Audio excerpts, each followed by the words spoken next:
नमस्कार दोस्तों, स्पिरिचुअल वाणी चैनल में आपका स्वागत है। दोस्तों, स्वागत है आपका धार्मिक कहानियों की इस रोचक दुनिया में। यहाँ पर आपको मोटिवेशनल स्टोरीज के साथ मोरल स्टोरीज से मिलने वाले ज्ञान से रूबरू करवाया जाता है। धार्मिक कहानी में हम आपको धार्मिक ज्ञान से जुड़े ऐसे तथ्यों से रूबरू करवाते हैं जिसके बारे में बहुत कम लोग ही परिचित हैं। आजकल इंटरनेट का ज़माना है, जिस वजह से किताबों का चलन अब इतना नहीं रहा, तो इस बात को ध्यान में रखते हुए हम उन्हीं धार्मिक किताबों से उस ज्ञान को उठाकर आप तक लेकर आए हैं। कुछ धार्मिक ज्ञान ऐसे होते हैं जिसे हम धार्मिक कहानी की मदद से आप तक पहुंचाते हैं।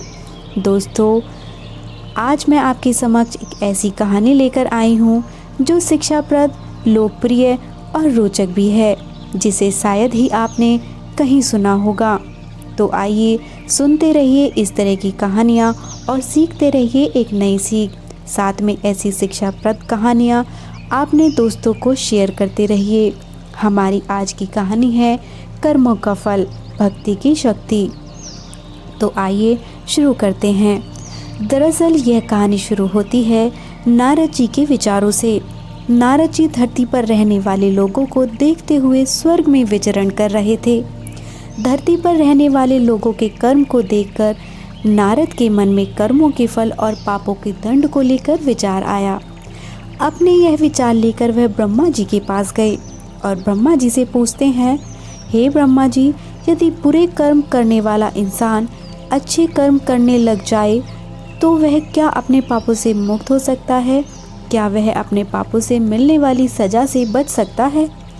तब ब्रह्मा जी ने नारद जी के इन सवालों का जवाब देते हुए कहा कि हाँ भी और नहीं भी। हाँ का मतलब यह है कि अगर कोई इंसान अपने किए गए पापों से मुक्ति पाना चाहता है तो उसके लिए निस्वार्थ भाव से अपनाया गया दान, पुण्य, धर्म और भक्ति का रास्ता सबसे उत्तम है। अगर इंसान दिल से अपने पापों का पश्चाताप करते हुए निस्वार्थ भाव से दान, पुण्य, धर्म और भक्ति का रास्ता अपनाता है तो वह उस जन्म से अपने मिलने वाले पापों के दंड से मुक्त हो सकता है। इससे उस इंसान के किए गए पापों की सज़ा कुछ कम ज़रूर हो जाएगी, लेकिन पापों का दंड तो जीवन काल में भोगना ही पड़ेगा। किंतु कुछ जघन्य अपराध यानी घोर पाप ऐसे होते हैं जिनका दंड शारीरिक एवं मानसिक रूप से न सिर्फ इस जन्म से बल्कि आने वाले एक या कई जन्मों तक भोगने पड़ते हैं।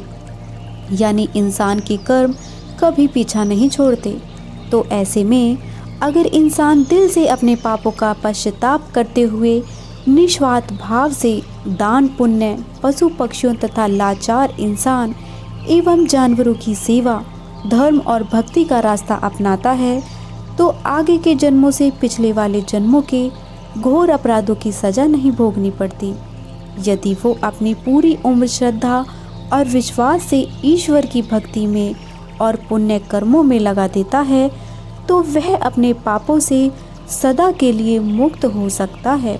पूरी श्रद्धा से की गई भक्ति की भक्ति, भगवान की भक्ति और निस्वार्थ भाव से अपनाया गया दान, पुण्य, धर्म और भक्ति में इतनी शक्ति होती है कि इंसान मोक्ष तक को प्राप्त कर सकता है। और नहीं का मतलब ये कि अगर वो इंसान दान, पुण्य, धर्म और भक्ति का रास्ता या कोई भी अच्छा कर्म निस्वार्थ भाव से न अपनाकर किसी स्वयं के मकसद को पूरा करने के लिए या लालच से अपनाता है तो इसे दिखावा बोला जाता है।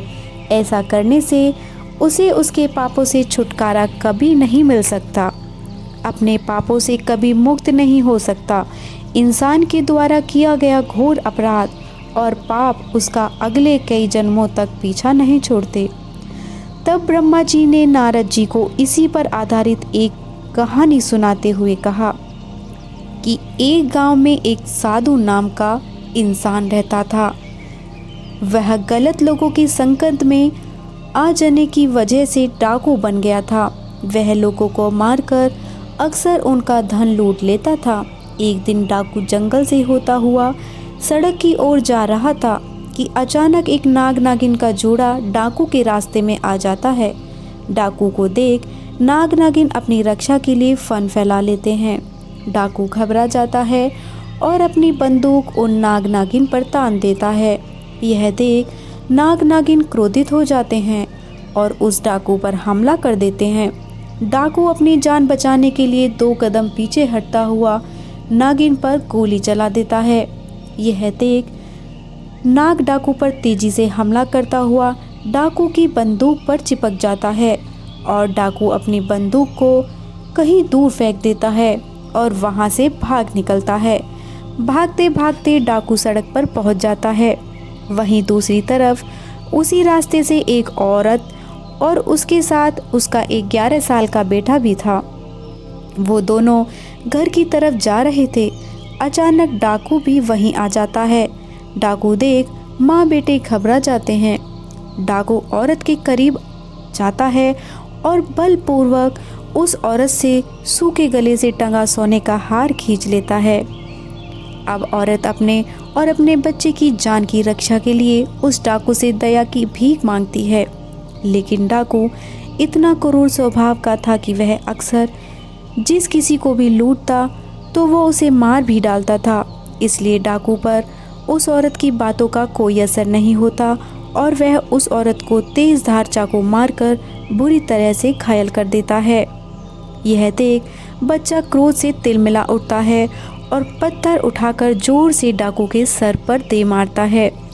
डाकू के सर से खून निकलने लगता है। डाकू उस बच्चे को भी चाकू से मार देता है और वहां से भाग जाता है। चीख चिल्लाहट को सुन आसपास के गांव के लोग वहां पहुंचते हैं तो वो उस महिला और बच्चे को तुरंत हकीम के पास ले जाते हैं और माँ और बेटा दोनों बच जाते हैं। उधर डाकू भागता हुआ फिर से जंगल की तरफ चला जाता है। बहुत थक जाने की वजह से डाकू वहीं आराम करने लगता है। दूसरी तरफ डाकू का नाग का पीछा करते हुए वही डाकू के पास पहुंच जाता है। नाग या नागिन कभी भी अपने दुश्मन का चेहरा नहीं भूलते हैं। डाकू सो चुका था और उधर नाग अपनी नागिन की मौत का बदला लेते हुए डाकू के पैर को डस लेता है। डाकू दर्द से छटपटाता हुआ वहीं मर जाता है।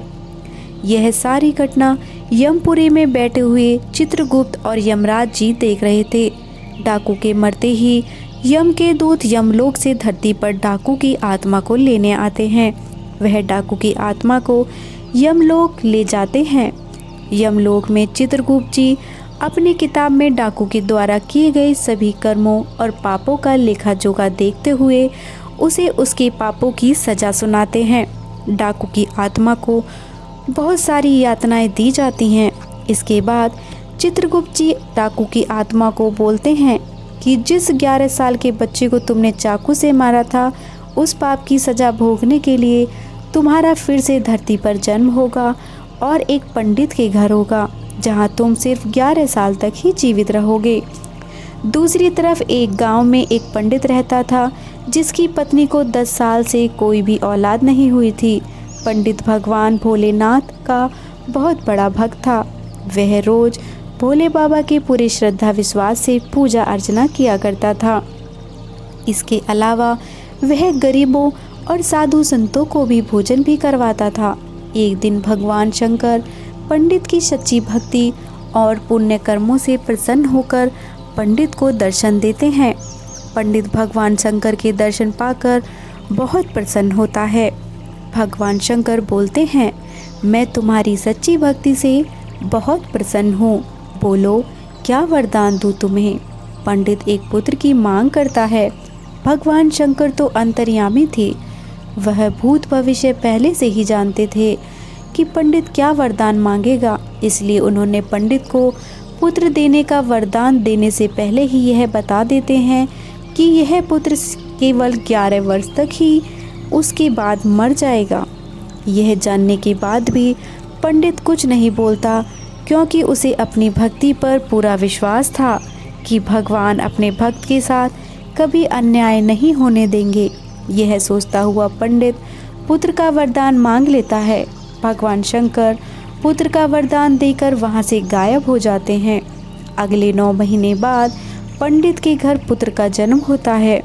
इधर पंडित यह जानते हुए कि 11 साल से अधिक नहीं जिएगा फिर भी प्रसन्न रहता है, यह बात घर में किसी से भी नहीं बताता है।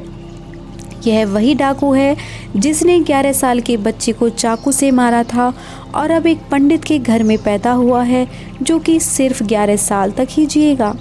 इधर पंडित अपने बेटे को धर्म कर्म पूजा भक्ति की सभी शिक्षाएं दे देता है। पंडित अपने बेटे का नाम शंकर रखता है।